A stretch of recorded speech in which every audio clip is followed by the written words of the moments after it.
For one thing, the pain never ends. For me, it continues to grow. It festers. I go into a period of remission and then it comes back.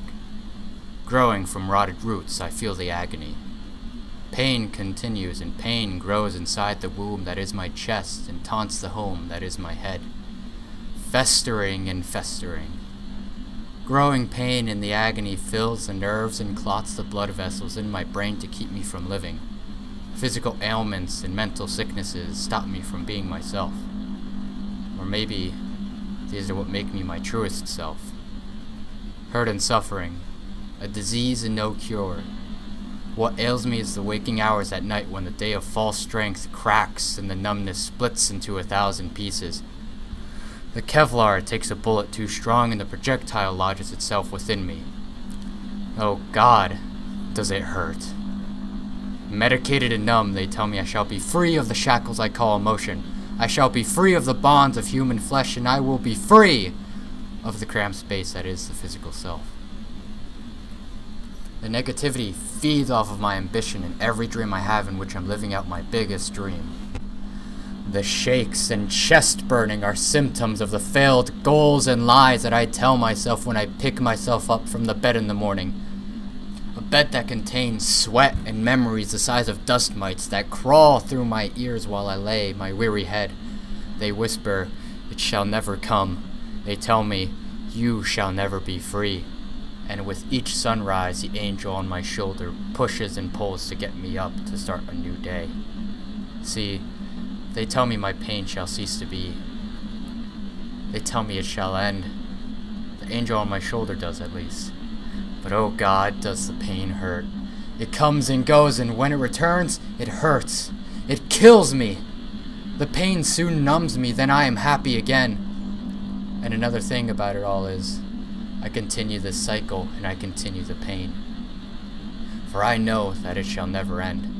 And though I am powerless to stop the coming tides of tears and all the regret in this world, it's as if the world rests itself upon my head and waits until my skull cracks open, revealing all of my secrets and failures. I punch the walls and attempt to force the cell bars open to get myself out of my own jail. I punch and kick until the blood drips out of my pulsating wrists and reminds me of the vulnerability that comes with being a human. Dear God, it hurts.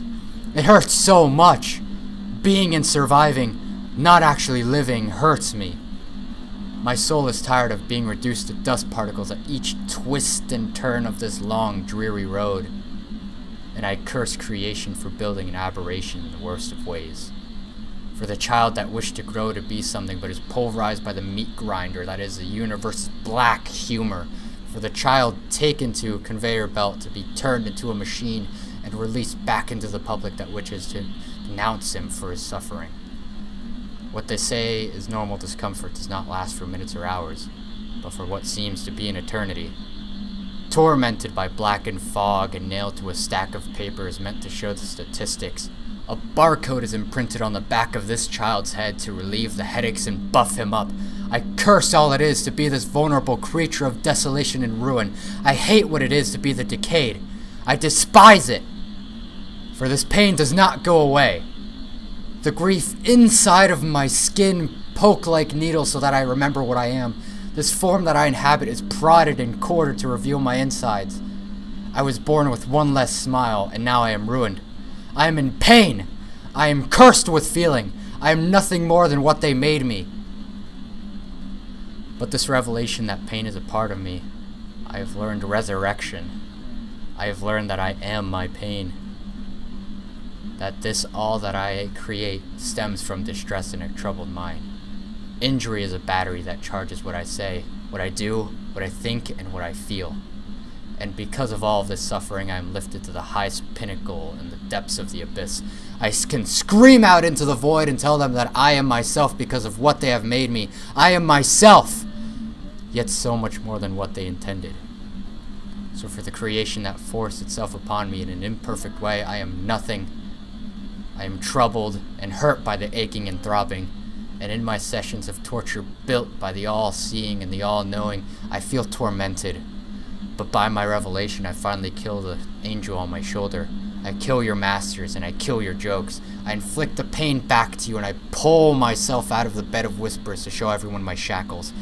I patiently await the nails and I welcome the papers of false statistics. I await these so that I may destroy them as well. My own grief harms me and leaves my kindness tainted and buried.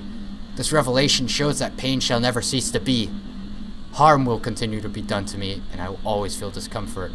I've played this game, and I've laughed at this joke too. I know this all too well. The ringing in my ears, the clutching of my fists in the face of annoyances. Strength from weakness, bliss from pain, the joke and the game continue in an infinite cycle, for it shall never cease to be. This will never stop.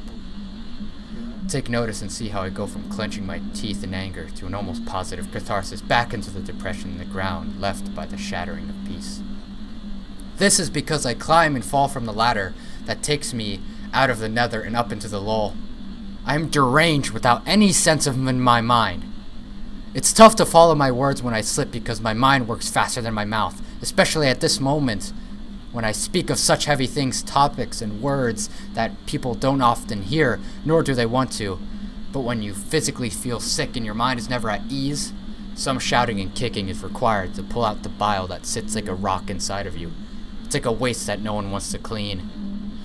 I've just grown tired of my form. I've grown tired of playing cat and mouse with euphoria. The players never stop playing the game, and the jokers continue to laugh at stale jokes. Misanthropy and self-loathing have become addicting to a person who feels nothing.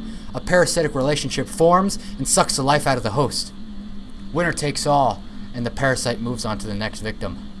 I carry with me tons of baggage and skeletons in every room. A boarded up house and a barrier of 9-inch steel keeps people at bay. Through my dimmed vision, I can hardly tell when life is throwing me scraps or is giving me a moment to collect myself. It hardly matters in the grand design. Folly and bickering with oneself stops the movement of growth, like a dam boarding up the water. Pain without control boards up the feeling. Another switch and turn shows my turbulence in my subconscious.